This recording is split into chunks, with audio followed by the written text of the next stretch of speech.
Yes. When you typically first got into the industry, how did you start? Did you have a mentor?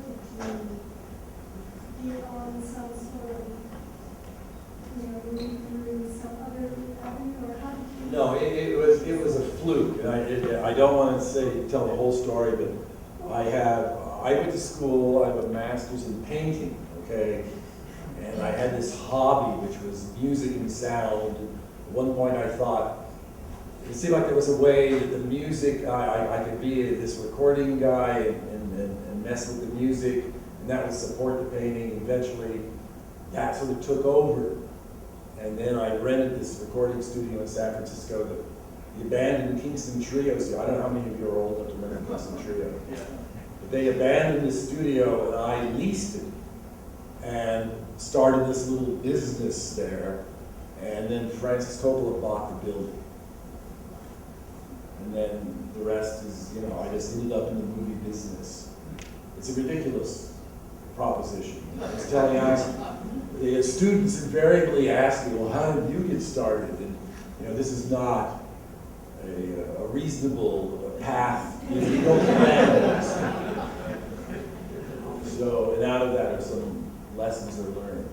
Yes? I was just wondering what kind of equipment that you currently use to make sound effects for some of your movies.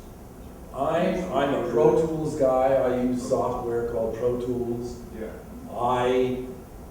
While Apocalypse was there was a lot of synthesis going on, these Moog synthesizers.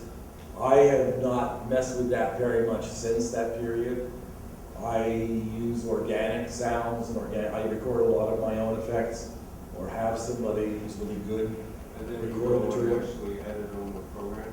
Yeah, I edit and manipulate them, in various appropriate, or some people's opinion, inappropriate ways.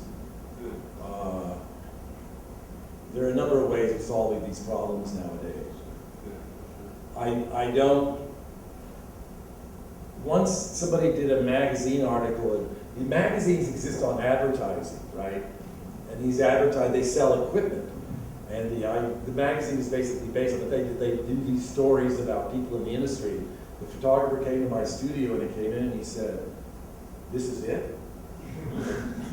They wanted to see lots of stuff because the magazine sells equipment through advertising, and there just wasn't much stuff in my studio. So I've always been very conservative, and I don't have a lot of serious amount of outboard equipment and all these things. I'm fairly conservative in that regard.